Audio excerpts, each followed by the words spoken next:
Buenas, discentes, queridos discentes. Hoy el Centro Educativo de Formación Académico Shalom estará haciendo entrega en mi persona, el profesor Omar Aguilar, con relación a la materia Evangelio Sinóptico, también conocida como Escrituras Sinópticas.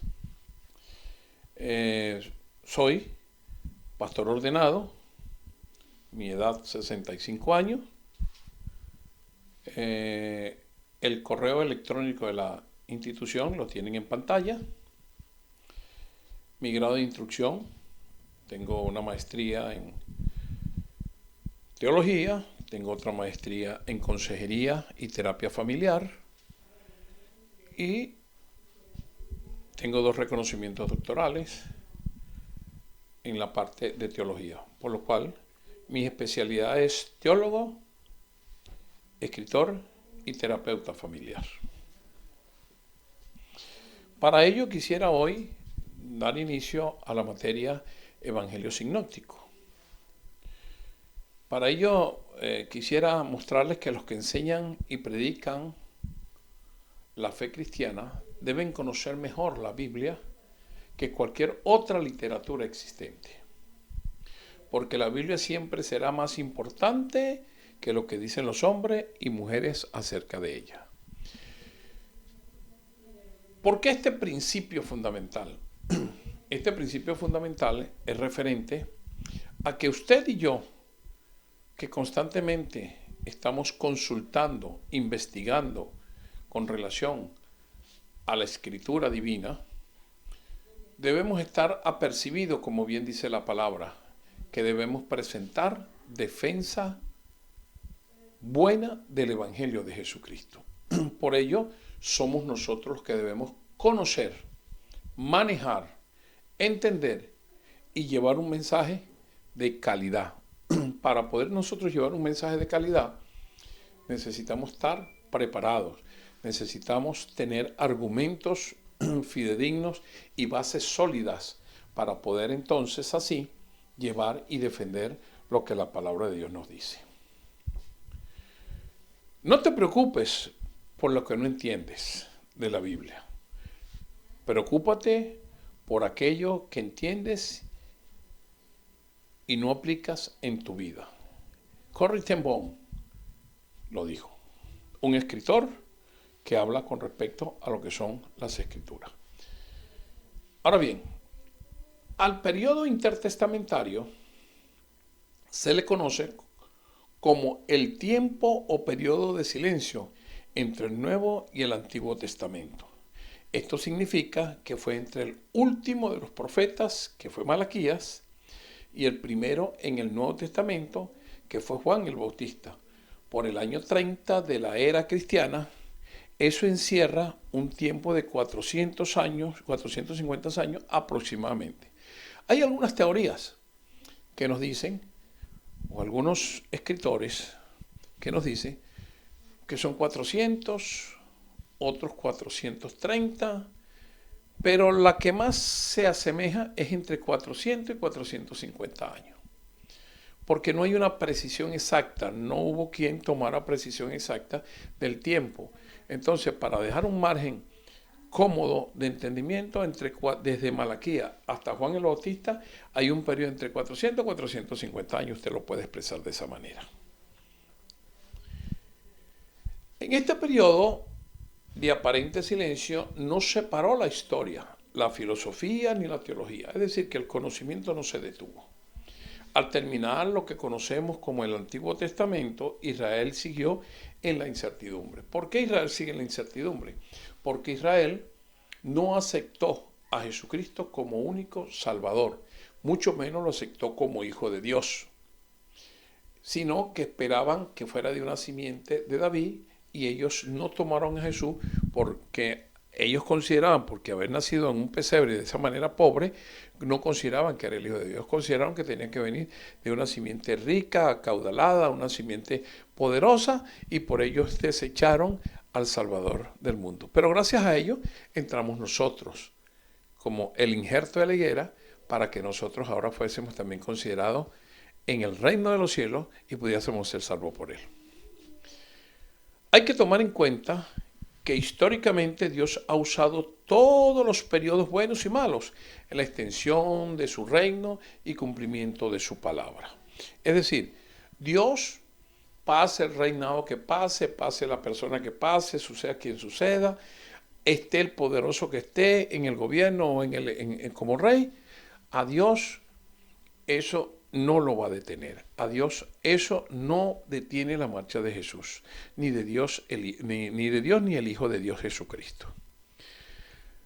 En ese tiempo, de ese interín, ya para iniciar el Nuevo Testamento, lo que sería que lo iniciaremos con Juan el Bautista, allí se conoce una primera herejía, y la llamaríamos la primera herejía cristológica del Nuevo Testamento. A esa le dimos el nombre, o se llamó el docentismo, así como lo ven en su pantalla. Como afirmaba que Cristo no era realmente humano, sino que solo aparentaba serlo, del griego dokeo, aparentar o fingir. Y es que no basta afirmar la deidad de Jesucristo, sino su humanidad. Y tan grave era esa herejía que Juan la llamó en el espíritu del anticristo. Juan tenía claro sus principios. Juan tenía claro lo que estaba y en quién había creído. Tanto es que pregonó en el desierto diciéndole a la gente, generación de víboras. ¿Quién las enseñó a oír de lo que había de venir? Ahí lo vemos con los apoyos que tenemos en pantalla. 1 Juan 2:18 al 22 y 4:3. Y en segunda del libro de Juan, capítulo 7. Ahora, tendríamos que entrar a conocer primero, cuando hablamos de evangelio sinóptico, lo que implica la palabra evangelio. Del griego eu, bien, ya, top, que quiere decir mensaje. Literalmente significa buenas nuevas. Es el plan que Dios ha diseñado para salvar a los humanos pecadores de la separación eterna de Él. ¿Verdad que no admite discusión? ¿Por qué? Porque es una verdad traída del cielo para el hombre y que el hombre no está en capacidad de discutir lo que no procede del hombre, sino que procede del Dios eterno para los hombres. Es decir, que la superioridad de Dios es infinitamente grande para que el hombre pueda intervenir dentro de la mente de Dios. Así, por eso esa verdad no se admite en discusiones, porque es una verdad ineludible. Ya que no hay forma de que podamos ganarnos de nuevo la aceptación de Dios, la Biblia enseña que Él vino a nosotros. Estas son las buenas nuevas, el Evangelio. La Escritura nos enseña y nos dice que Jesús vino a nosotros, que Él puso su vida. Nadie lo obligó. Él puso su vida por darnos a nosotros la salvación eterna. Por ello debemos estar agradecidos de lo que el Hijo de Dios, Jesucristo, hizo. Aún su Padre no lo obligó.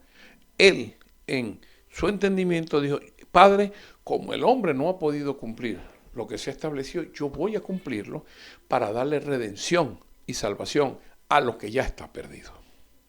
En el Nuevo Testamento, Evangelio es el mensaje sobre el reino de Dios que proclama Jesús, Marcos 1:14.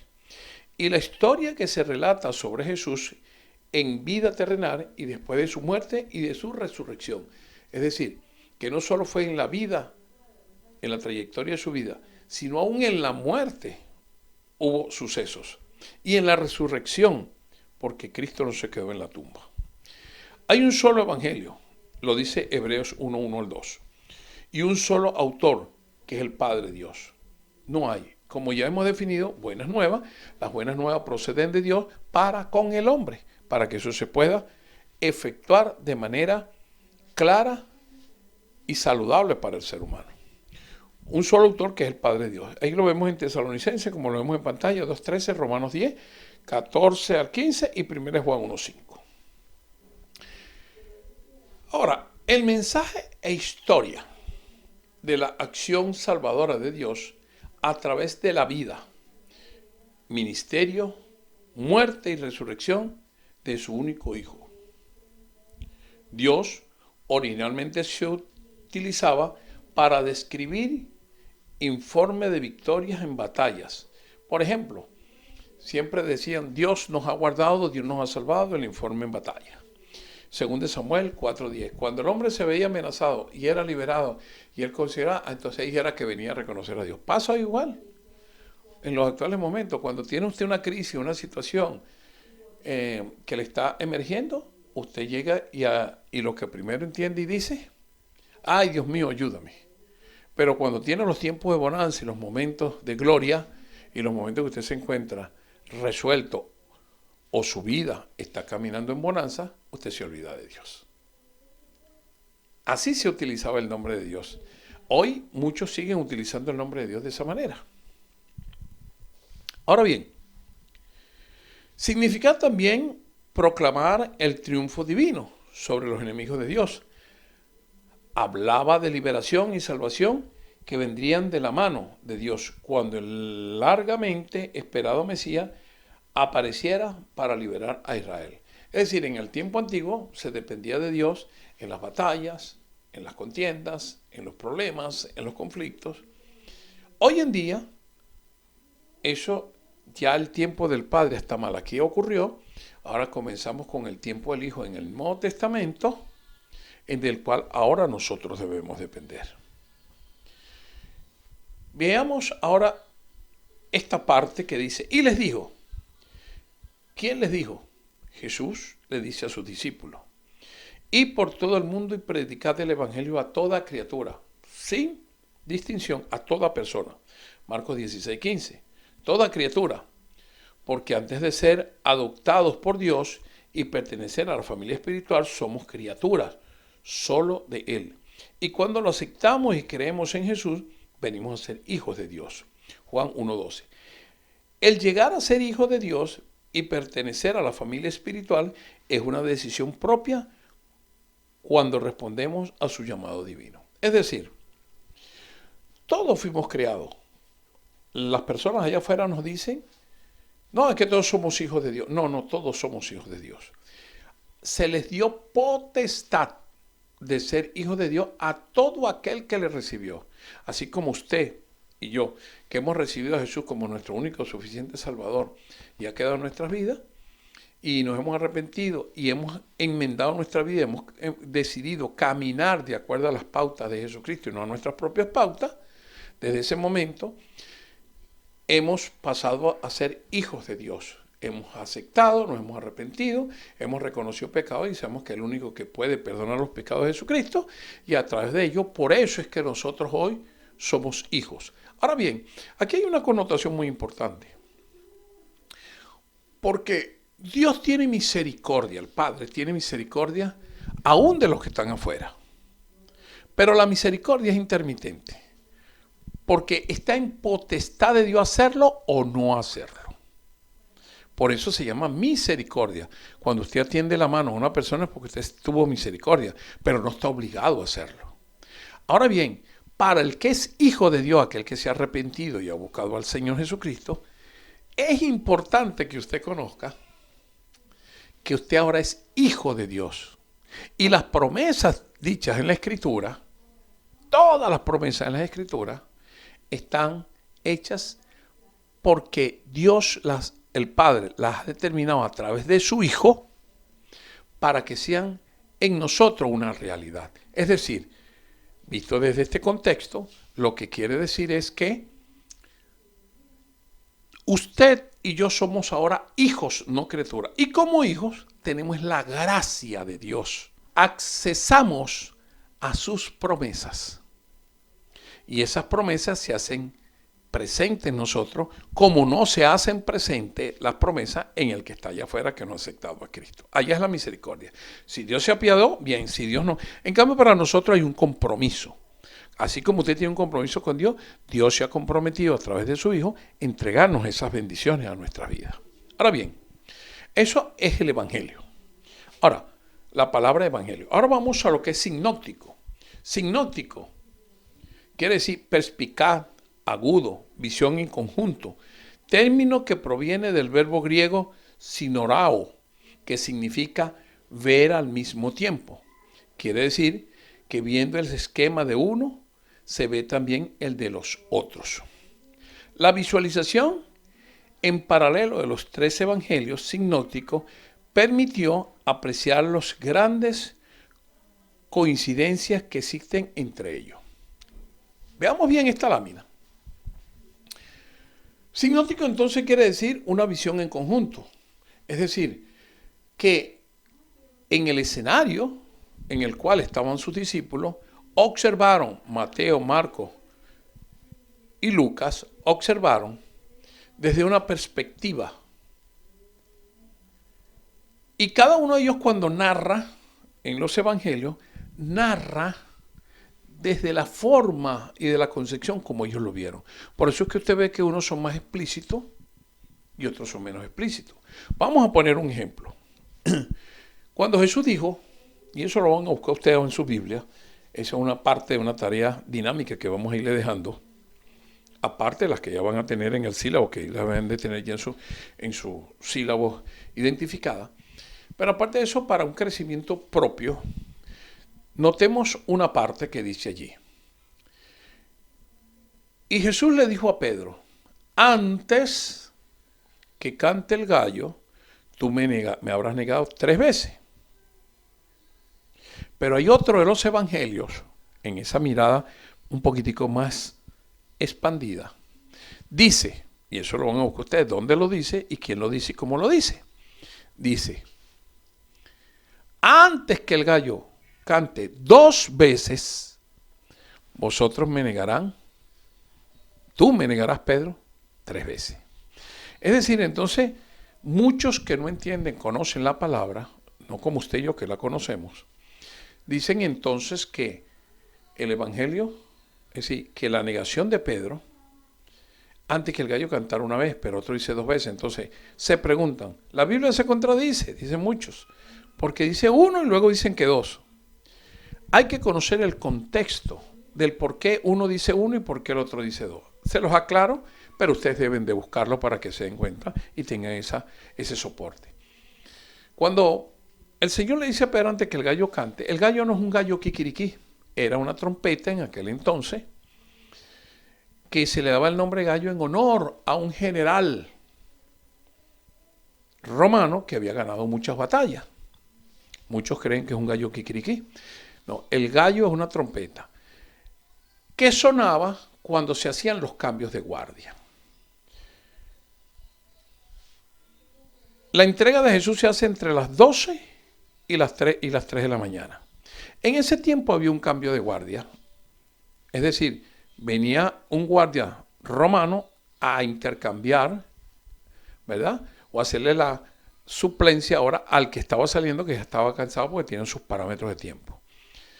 Ahora, esa trompeta sonaba cuando se hacía el cambio de guardia, pero una vez ya hecho el cambio de guardia, volvían a tocar la trompeta para indicar que ya la guardia se había cambiado.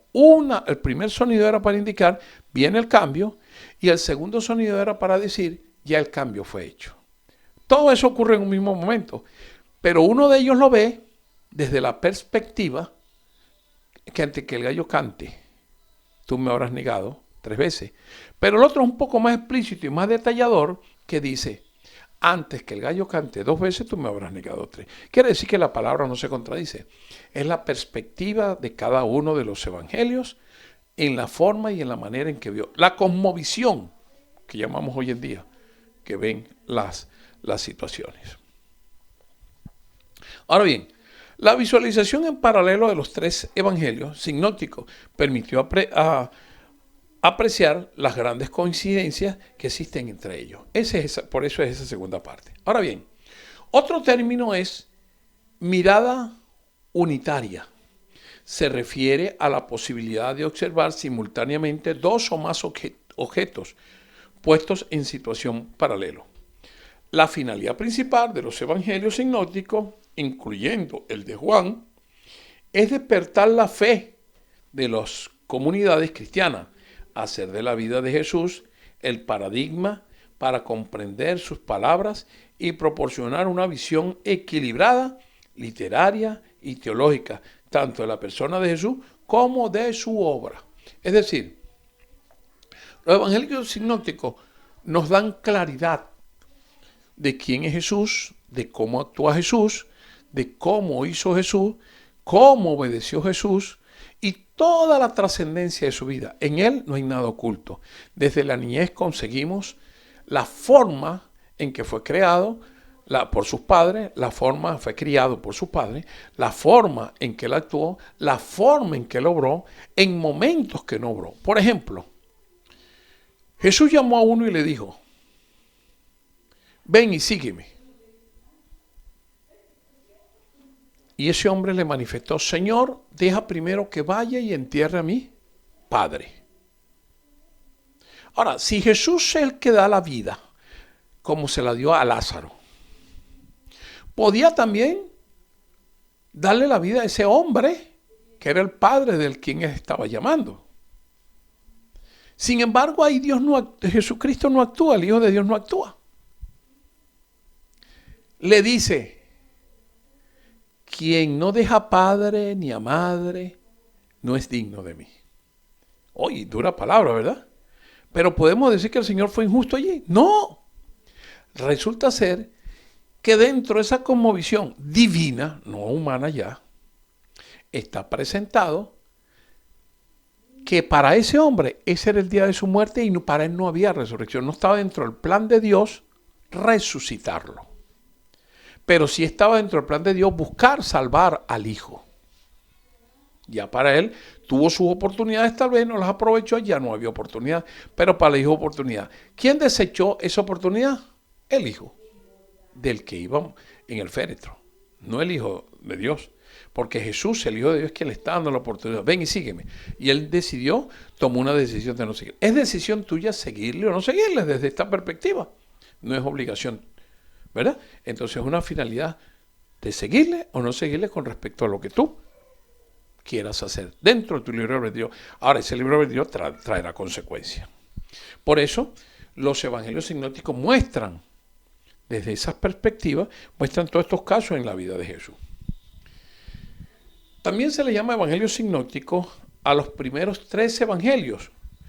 ¿Por qué a los 3 primeros? Bueno, porque presentan la misma perspectiva general de la vida y predicación de Jesús. Narran casi los mismos hechos, coincidiendo los 3 evangelios, Mateo, Marcos y Lucas. Relatan la vida de Cristo desde un punto de vista común. Juan, si ustedes observan a Juan y leen a Juan, Juan se distancia un poco de la visión que tienen estos 3 evangelios de Mateo, Marcos y Lucas en conjunto. Ellos narran prácticamente los mismos hechos, unos más amplios, unos menos amplios, unos con mayor perspectiva, en algunos casos, otros con menos perspectiva, pero narran casi lo mismo. Juan no. Juan se va a otra visión. Aunque habla del maestro y lo considera de una manera distinta a lo que lo consideran Mateo, Marcos y Lucas, que lo vamos a ver más adelante, cómo cada uno de ellos los ve, tiene una visión distinta, pero no deja de reconocer que es el Hijo de Dios.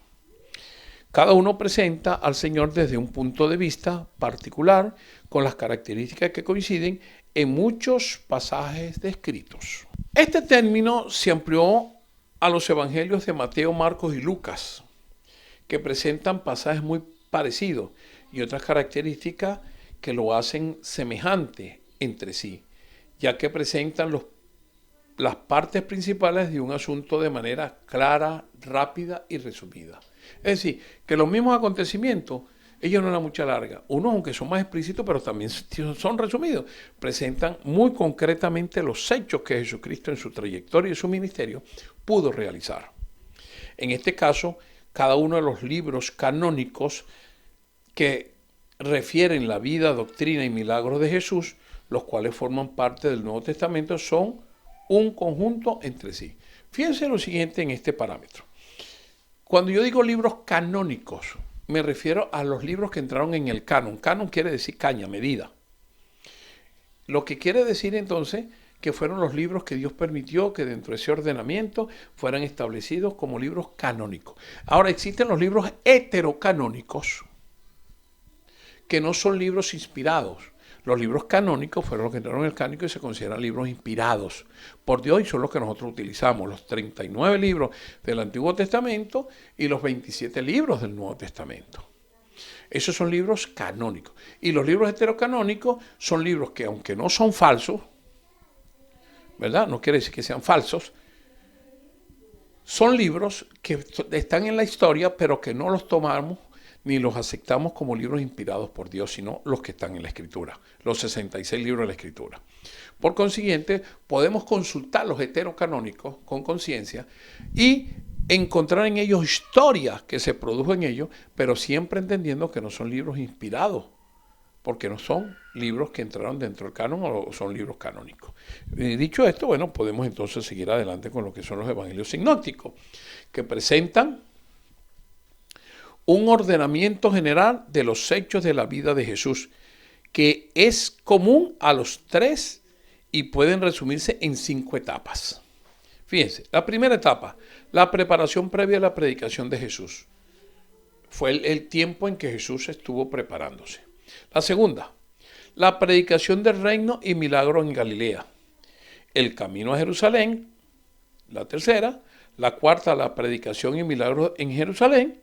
Y la 5, pasión, muerte y resurrección de Jesús. Entonces quiere decir que podemos hacer una clasificación que cubre todo lo que fue la vida de Jesús en estos evangelios.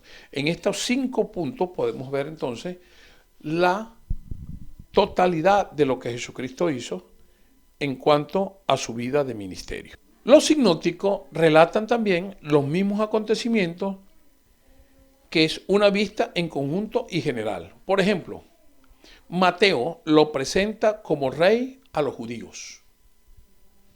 Marcos lo presenta como siervo a los romanos.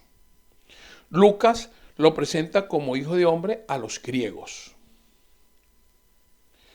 Juan como el verbo encarnado a todos los hombres. Fíjense lo siguiente, lo que les decía anteriormente.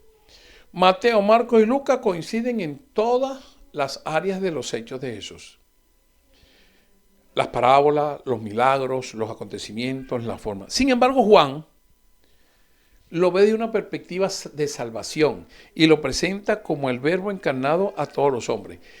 Lo que quiere decir que todo lo que concierne el libro de Juan lo está presentando, y que lo vamos a ver con mayores detalles más adelante, lo está presentando de un contexto distinto, pero no dejando de desconocer los milagros que él hizo y los acontecimientos que él tuvo. Ahora bien, sin embargo, Mateo, Marcos y Lucas se centran mayormente en los acontecimientos y no se centran en el potencial del Hijo Salvador de Jesús como Salvador del hombre en la tierra. Juan sí lo presenta desde esa perspectiva. Hay un lenguaje común en los evangelios. Los sinópticos son las parábolas. Las parábolas tienen el objeto de poner una cosa al lado de otra, con el propósito de comparar. Las parábolas se hallan casi exclusivamente en los evangelios sinópticos. Fíjense que las parábolas mayormente usted las encuentra en Marcos, Mateo y Lucas. Muy pocas parábolas encuentra usted en Juan. ¿Por qué? Porque ellos dieron más auge a lo que fue la parábola. Y como les dije, Juan dio más auge a lo que fue la predicación de la salvación de Jesús como Salvador, de Jesús como hombre, hijo, y también con una naturaleza divina. Pero presenta todos los aspectos de lo que es la salvación del ser humano. Las parábolas están muy cercanas a la alegoría, que por derivación significa diciendo cosas de modos diferentes. Una alegoría es cuando usted dice algo de una manera diferente. Por ejemplo, ¿qué es una alegoría? Cuando yo digo, a ver si ustedes entienden, ¿a quién le pagó Jesucristo en efectivo? Entonces ustedes pensarán, pues ¿le pagó a quién? A Moisés, porque le pagó, como decimos, con 2 tablas. ¿Qué les parece? Esa es una alegoría en Venezuela, pero posiblemente no es una alegoría fuera de Venezuela, porque ese modismo contemporáneo que salió en un tiempo, pero que todavía lo recordamos, puede ser una alegoría, porque decimos, hacemos una asociación, y que cuando yo le digo Jesús le pagó a Moisés con 2 tablas, Le estoy diciendo que le pago con 200 bolívares en el momento de la época en que eso se utilizaba. Vamos a detenernos un breve momento y podemos continuar en la próxima diapositiva. Bendiciones.